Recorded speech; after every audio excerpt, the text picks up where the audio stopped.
Verse 18.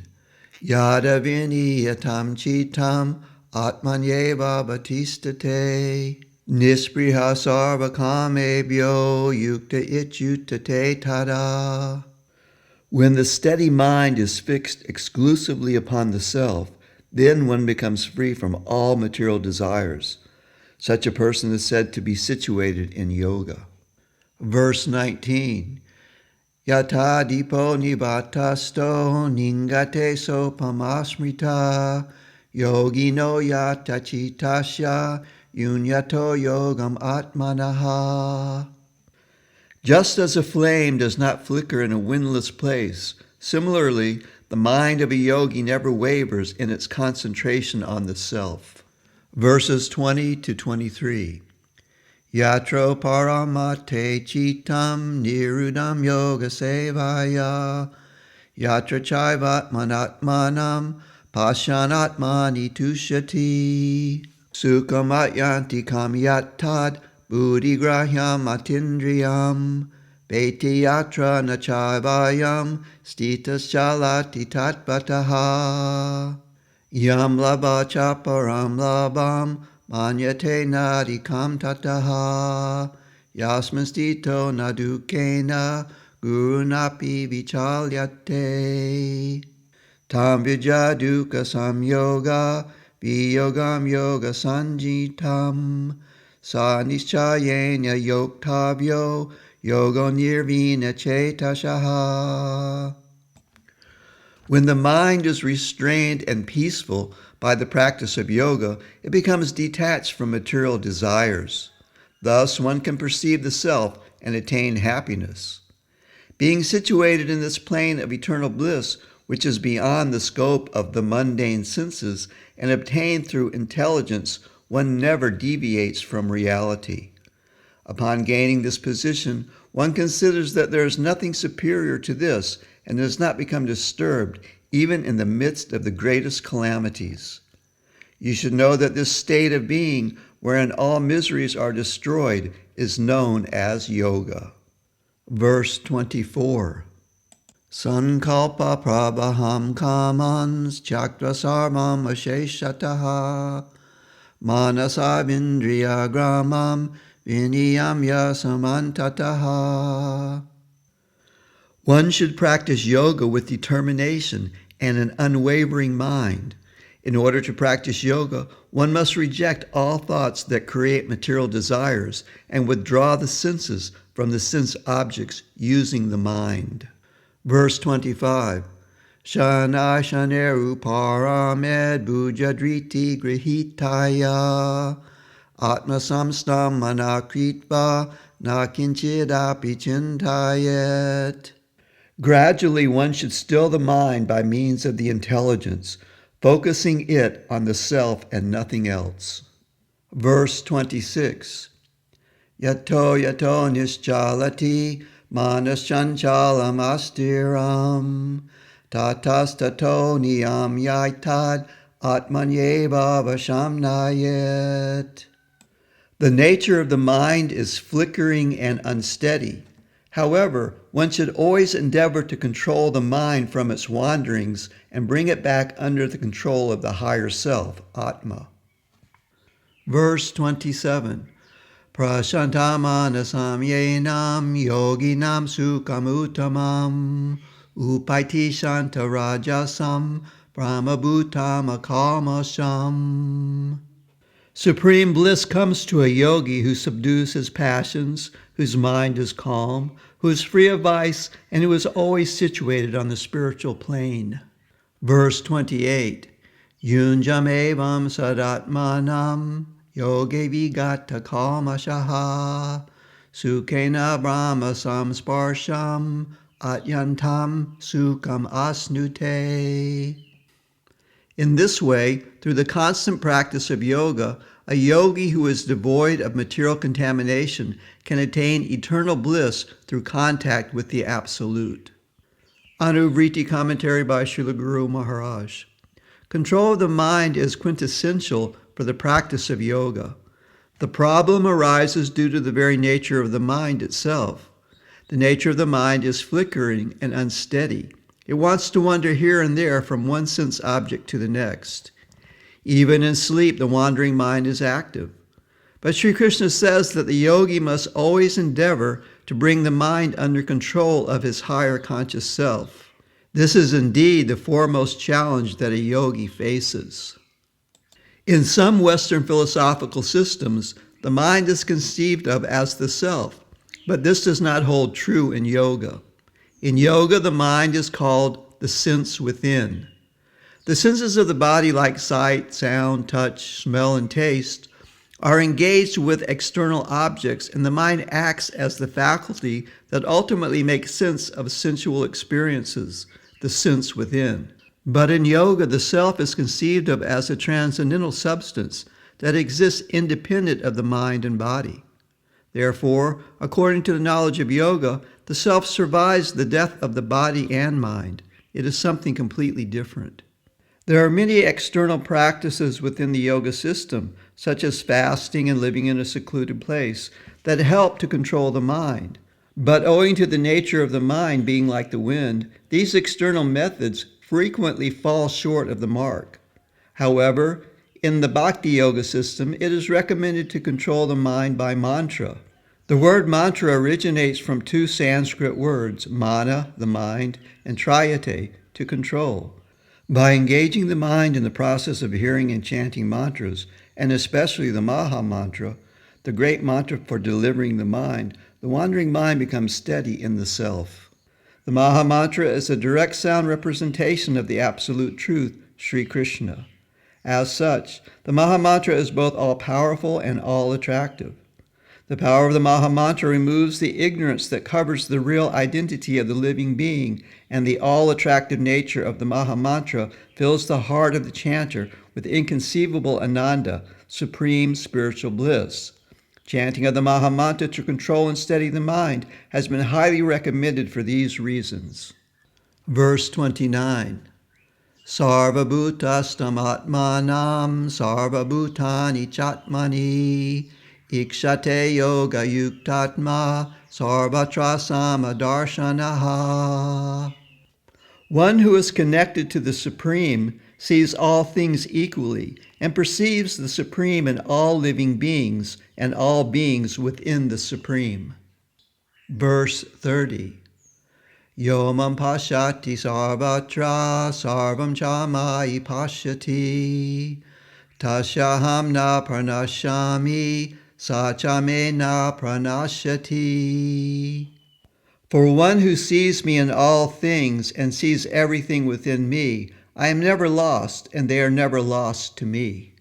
Verse 31. Sarva bhutastitam yomam bhajayekatvam ashitaha sarvata vartamanopi sayogi mai vartate.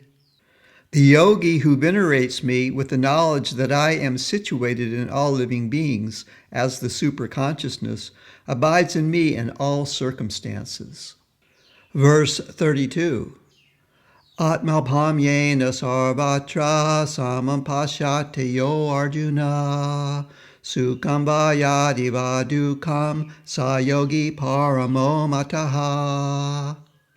O Arjuna, one who regards with equanimity the happiness and distress of all others as if it were their own, is considered the best of yogis.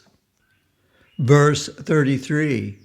Arjuna uvacha yoyam yogas tvaya prokta samyena madhusudana itashaham na pashyami chanchalatvat stitam stiram. Arjuna said, O Madhusudana, I cannot conceive of the system of yoga that you have described, because by nature the mind is very unsteady. Verse 34. Chanchalam he mana Krishna pramati balavadridam tashaham nigraham manye vayoriva sudushkaram. The mind is erratic, disturbed, very powerful and stubborn. O Krishna, I think that to control it is as difficult as trying to control the wind. Verse 35. Shri Bhagavan uvacha Nasamshayam mahabaho manudurni graham chalam abhyasena tu kaunteya aragyena chagrikyate. Bhagavan Sri Krishna replied, O mighty armed one, indeed the mind is unsteady and very difficult to control. However, it is possible to control the mind by practice and detachment, O son of Kunti.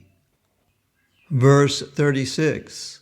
Asamyatatmana yogo duskrapa iti me matihi pashatmana tu yatata shakyo baptum upayataha. My conclusion is that yoga is difficult to attain if one's mind is uncontrolled, but one who endeavors to control the mind by the proper practice can be successful. Anuvritti commentary by Srila Guru Maharaj. There are 5 primary subject matters explained in Bhagavad Gita, namely Atma, individual consciousness, Prakriti, material nature, Karma, action, Kala, time, and Ishvara, the supreme controller. The culmination of knowledge is to understand Sri Krishna as the underlying principle of everything. Yet some commentators on Bhagavad Gita have tried to explain the Gita minus Krishna. That is to say, they have said such things as, Krishna was a temporary manifestation of the Supreme Brahman. Krishna has no eternal existence as a person. Or that when Krishna says things like, one attains my abode, Krishna actually means that one attains something else of an impersonal nature. However, true masters of yoga and scholars of Vedic literature reject all these ideas. Bhagavad Gita, although surely mystical in that it delineates in great detail the absolute truth and how to attain that truth, it is not an allegorical or speculative treatise on the subject of perfection. Bhagavad Gita is to be taken literally as a conversation between Sri Krishna and his dear friend and devotee Arjuna. Therein lies the open secret to understanding Bhagavad Gita. Krishna says what he means and means what he says. Therefore, an abstract commentary on Bhagavad Gita is not necessary. That Sri Krishna is everywhere in all things and within the hearts of all living beings is confirmed by the above verses. Krishna says that he is in all beings as the Paramatma, and all living beings are in him as his parts and parcels. Krishna is in all things, and all things are in Krishna. One who endeavors to see in this way becomes enlightened. Indeed, such a vision is enlightenment. Arjuna, being a self-realized yogi and an eternal associate of Krishna, does not argue with Krishna over such conclusions. However, Arjuna does object to the rigors of yoga required to attain such perfection. Arjuna was a family man with many responsibilities, so how was he to practice yoga? Arjuna pleads his case in favor of day-to-day people in that the yoga system of rigorous mind control described so far by Krishna is too difficult. It is simply impractical. Krishna's assurance to Arjuna is that if one perseveres, then one will certainly be successful. But understanding Arjuna's point, Krishna will indeed bring the attainment of the absolute truth into the reach of everyone as the Bhagavad Gita discourse continues. Verse 37. Arjuna uvacha ayati shraddhayo peto yoga chalita manasaha aprapya yoga samsiddhim kam gatim Krishna gacchati. Arjuna said, O Krishna, what is the destination of a person who has faith but cannot control his mind by the process of yoga and does not attain perfection? Verse 38. Kachino bhaya vibrastas chinabram iva nashati apratishto mahabaho vimudo brahmanapati. O mighty armed Krishna, does such a person, being both confused on the spiritual path and having no shelter, become lost like a scattered cloud? Verse 39. Etame samsayam Krishna chaitamaharsha se sataha Twadanya samsayasyasya chaitanahi upadayate. O Krishna, only you can completely remove these doubts of mine and no one else. Verse 40. Shri Bhagavan Uvacha Partanai Vehanamutra Vinashastasya Vidyate Nahi Kalyana Krit Kaschid Durgatim Tata Gacchati. Bhagavan Sri Krishna replied, O Partha, such a person does not meet with destruction, either in this world or the next. One who performs acts of virtue never suffers misfortune. Verse 41.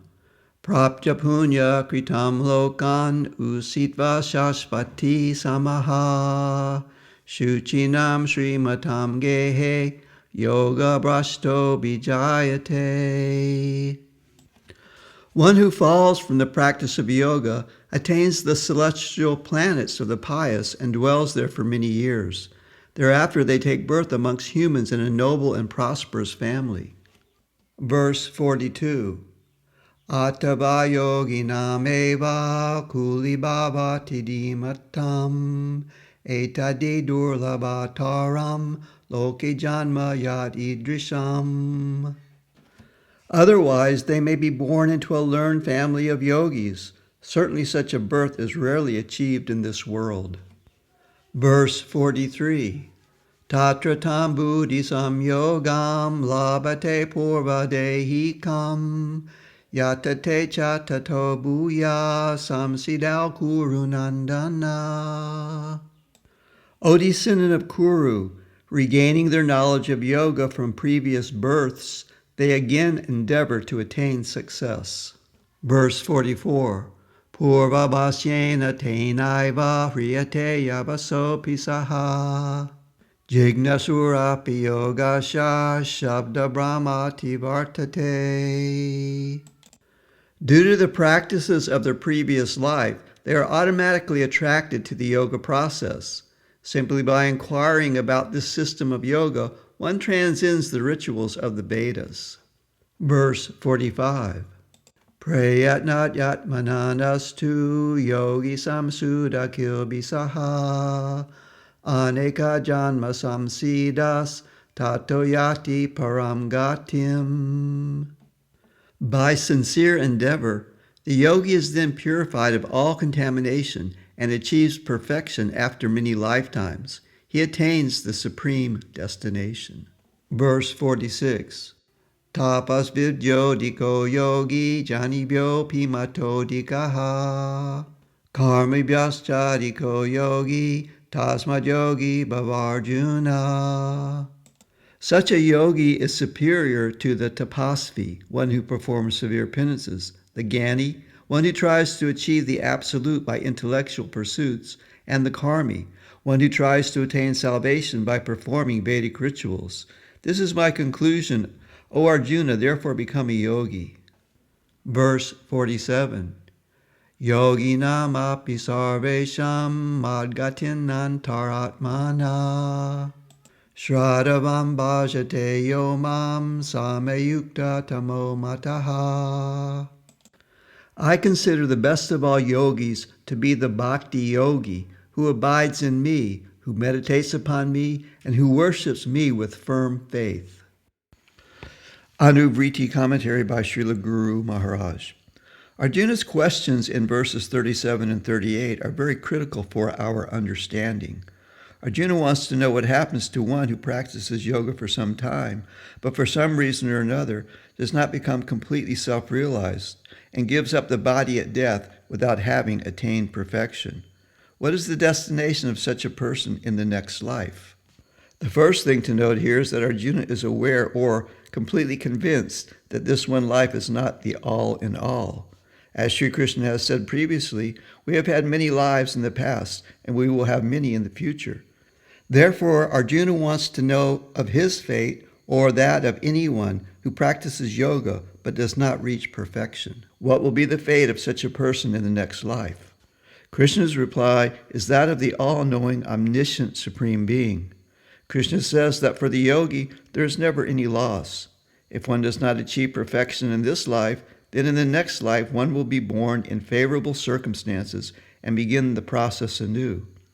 In the next life, one will again become attracted to the practice of yoga and continue on the path. Even if it takes many lifetimes, the yogi with perseverance and determination attains the supreme destination. Therefore, Krishna tells Arjuna in all circumstances, be a yogi.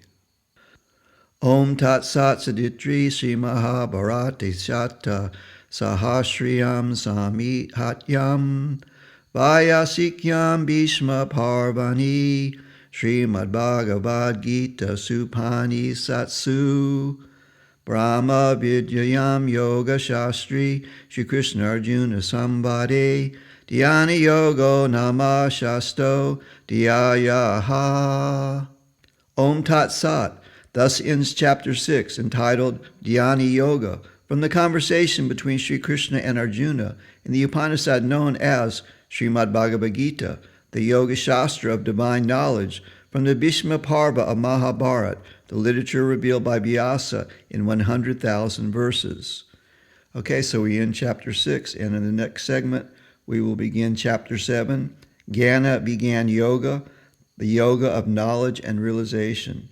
Srimad Bhagavad Gita ki jai, Srila Guru Maharaj ki jai, Shri Guru Parampara ki jai, Gaur Premanandi, Hari Bol, Hari Bol, Hari Bol.